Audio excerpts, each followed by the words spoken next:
This is Blood and Cancer, the official podcast of MDedge Hematology/Oncology, where we discuss the latest research, treatment considerations, and other issues related to hematology and oncology.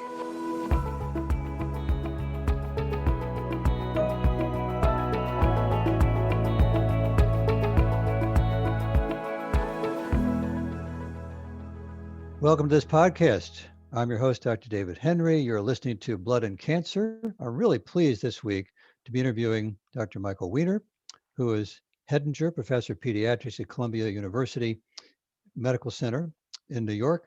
Michael, thank you very much for taking the time to join us today. Well, thank you, David. It's a pleasure to join you.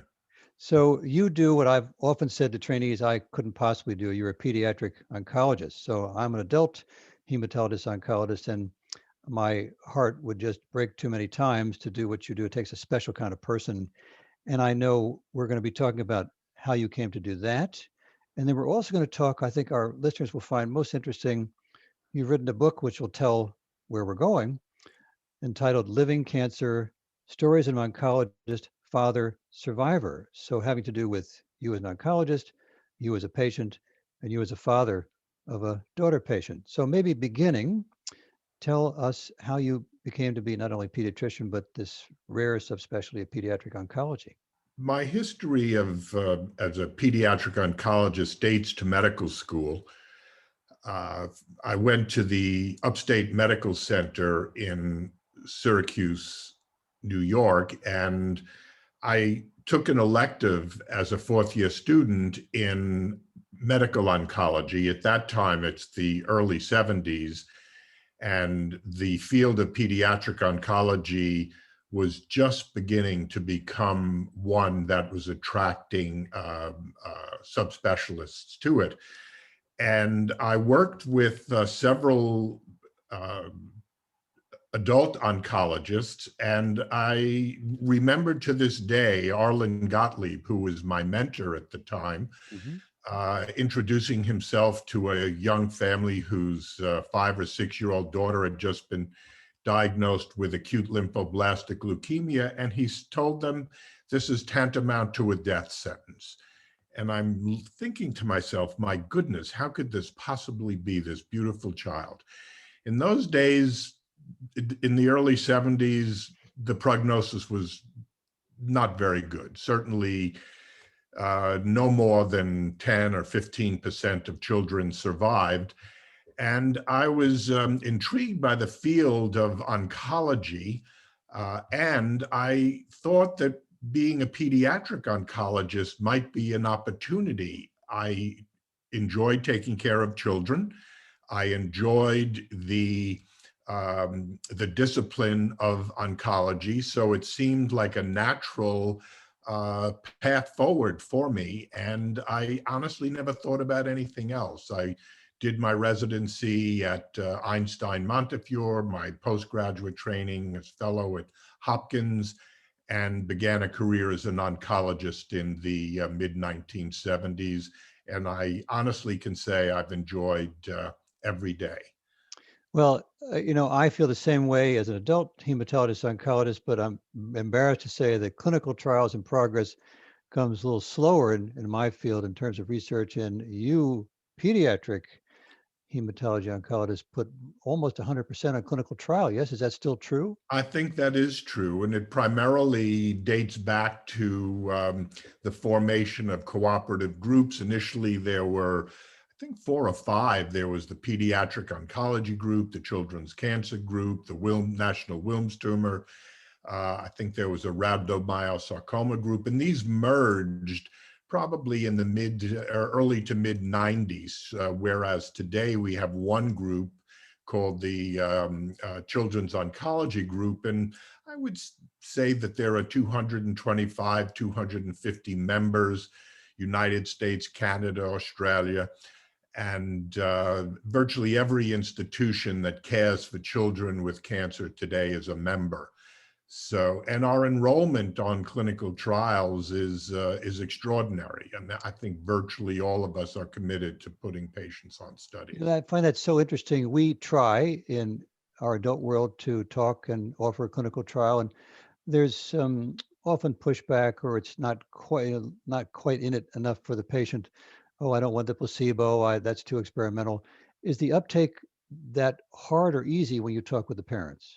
I honestly have encountered through my career very few patients who will deny participation in a trial. It's almost universal that patients and families will submit and participate. One of the problems today is that, I should mention that this is a phenomenon that I think your listeners may not know. Pediatric oncology is a relatively uncommon illness.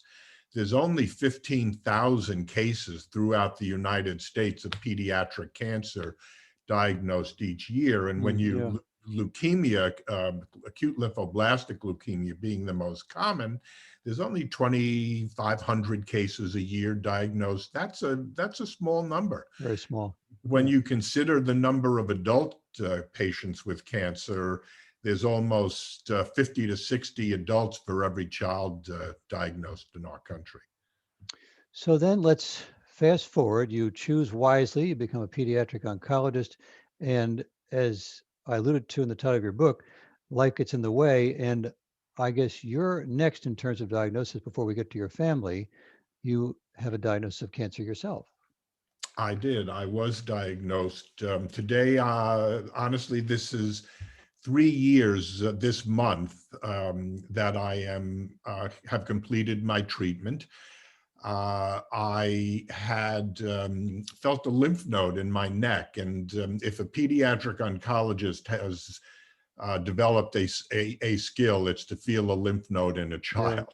Hmm. And I felt this lymph node, and I just said, my goodness, this just doesn't seem normal to me. So I called a friend and I went up to my office is on the 7th floor. I said, John, I'm coming up to 8. I want you to feel this node in my neck. And he felt it and he said, now let's wait a month. I said, John, take it out today. Hmm. It's not normal. And it turned out to be a follicular lymphoma. Hmm. And I had treated a couple of cases of follicular lymphoma. It's not common in children or teenagers. It really is an adult illness. But I knew enough to think that it was one of those malignancies, one of those lymphomas that was indolent or slow growing. But obviously, I needed to seek the advice of an oncologist.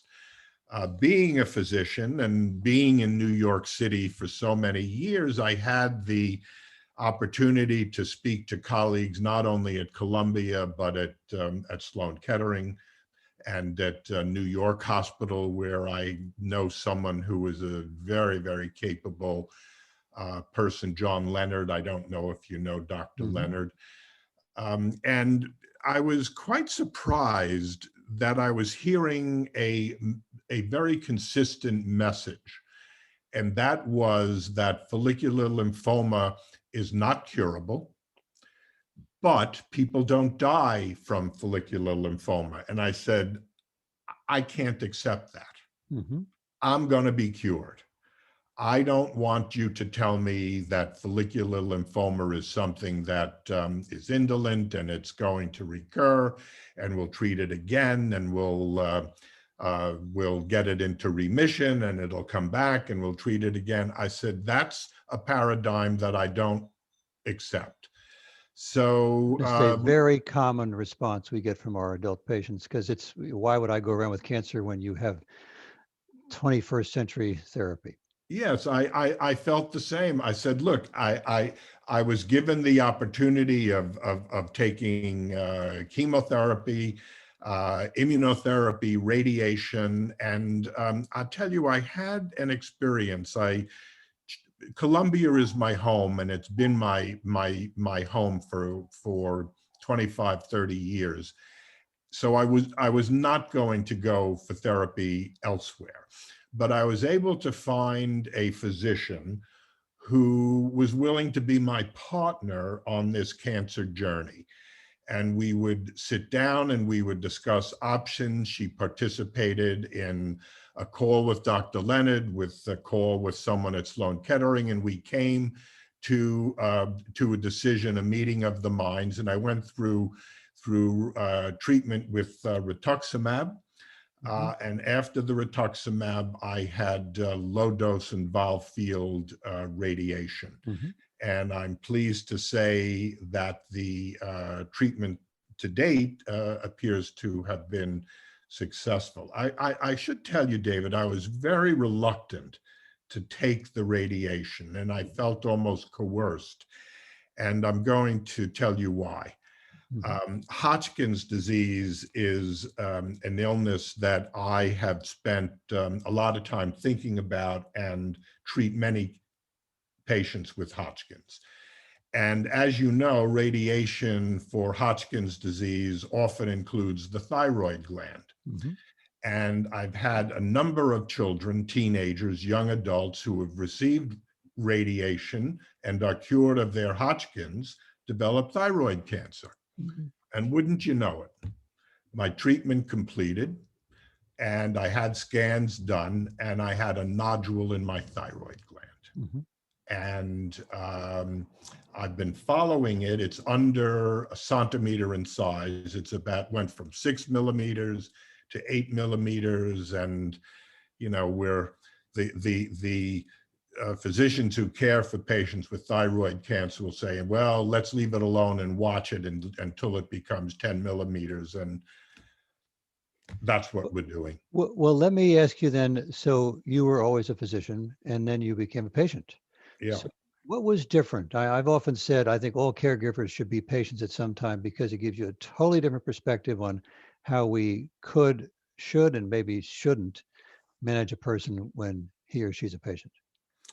Yeah, so I learned some things about being a cancer patient. The first was that you really need to connect with your doctor. I was fortunate in that at Columbia there is a lymphoma program.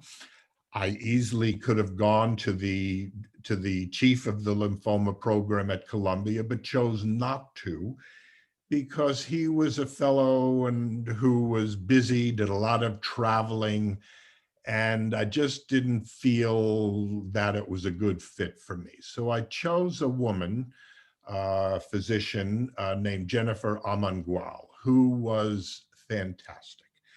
And I remember the first time I walked in and I met with her, and my wife was with me. And I said to her, "Oh my God, you're so young." And, but she proved to be a very knowledgeable, disciplined person who left no stone uncovered. And I developed a tremendous faith and confidence in her. And I would say that's the first lesson that I learned. There are many, many good doctors. There are many doctors who have wide and significant reputations. But the most important aspect for me was to make a connection. And I connected with my physician. Well, you've done things we preach all the time. First of all, sometimes patients or families will say you have to see the name, and they'll name, a household name in oncology, and he or she may be they're wonderful and brilliant, but they may be so busy they can't deliver the care they used to give. And second, you need to connect with your caregiver. It has to be a fit. You have to have questions ready to go. You've thought things out, so you've done all the right patients. You probably didn't go alone every time. You probably took someone with you because you need somebody else to listen. So you did it all right. But then I think you become a father Well, of a patient. I'd like to mention something to Of you, course. if I may. Hmm. I have a fantastic life partner. My wife and I are married almost 45 years, and we are one. However, when it came to my illness, she did not have the same appreciation for it as I thought she would. What she heard, and this is very interesting, she heard Michael, you'll be okay. I heard there's no cure, Hmm. right? So I also found cancer very isolating as a patient. When I went to my treatments, yes, my wife dropped me off at the hospital, but I felt alone in the infusion center. Hmm. I was alone for 6 hours getting my therapy. I was alone in the radiation oncology suite getting my radiation. I found it a very isolating situation. And people would say, well, let me know what I can do. How can I help? Well, you can't really. You can offer good wishes, but patients, for the most part, I found, are alone. And there's a lot of resources available, whether it be support groups and family and friends and so forth. But when when that needle goes in your arm, or you're on that cold table at 7:30 in the morning with that big variant beam going back and forth, you're alone. Yeah, And you're I the only found, one. Hmm. yeah, and I found that to be something that patients have to realize, that you take this journey alone. Indeed, I think journey is the right word. Well, so then share with us perhaps a more difficult situation. Yeah, You're the father of a patient. How did that happen? right. Yes. So my daughter, who was in her mid-20s, went to her internist for a routine checkup. And the internist felt a nodule in her thyroid gland, which, I don't know about you, Dave, this is a pretty good pickup, to be able to feel a thyroid gland and feel a nodule Indeed, yeah. of a sonometer. But she assured my daughter, don't worry, most of these things turn out to be benign, but why don't you go get a sonogram? Hmm. So she gets a sonogram done. Isolated single nodule is seen in one of the lobes of her thyroid gland. The radiologist says to her, don't worry, most of these are benign, but I think we should do a needle biopsy of it, right? So Hmm. she had her internist tell her, don't worry. She had the radiologist say, don't worry. There were no, um, the appearance was not one that was concerning. She has the needle aspirate done of the thyroid gland. The physician doing the test says, the interventional radiologist says, don't worry, most of these are benign. So she has the procedure done, and she turns to me, she says, Dad, this is going to be cancer. Hmm. And she said, I don't care what everyone says to me. I just know this is going to be something that we're going to have to deal with. And wouldn't you know it, it turned out to be a papillary thyroid carcinoma. Hmm. So She had surgery then, I suppose? she did. She had a total, one of the things that we decided, and the two of us spent a weekend just Googling everything we could learn about papillary thyroid cancer. And we came to appreciate the fact that she was going to be okay, right? But we had a single-minded focus. We decided together that we wanted to be aggressive in the treatment to mitigate against the possibility that this could recur. So she had a total thyroidectomy as opposed to a partial thyroidectomy. And she had radioactive iodine at very high dose, about 100 millicuries, with the idea that we wanted to deal with it now and not have to deal with it again in the future. And the decision-making process, having to sit and listen to the surgeon explain to your child what's going to be done, watching her disappear into the operating room, theater, waiting for the results of the biopsy, going to get the radioactive iodine was just Difficult. difficult. Well, I'm thinking, of course, I'm a physician also with children, Yeah. and sometimes they're ill. And you know a lot as a physician or a caregiver, and maybe you should check the CBC again. What's that blood pressure mean to her? What do you want to take it again? So did you feel yourself having to hold back intervening, or let it roll as a father would, as opposed to as a physician would? I tried very, very hard to be a parent and not a physician. Absolutely did not want to be her doctor. I'm fortunate to work, as you do, in a very capable medical center that is filled with extraordinary surgeons, radiotherapists, endocrinologists. We put our faith in their decision. We discussed at every step of the way. I had access, which I used, and that was very helpful to serve as an expediter of care, but I in no way participated in the final decision making, either for for myself or for my daughter. We honestly put our faith in our caregivers. I think that's really wise advice. You pick your team, you get a good feeling, ask your questions, go with their advice. So then now you've been through both these experiences, personal patient, father of a patient, and you're still a physician, pediatric oncologist. So had this changed you at all? No, honestly, no, because I think pediatric oncologists are a breed unto themselves.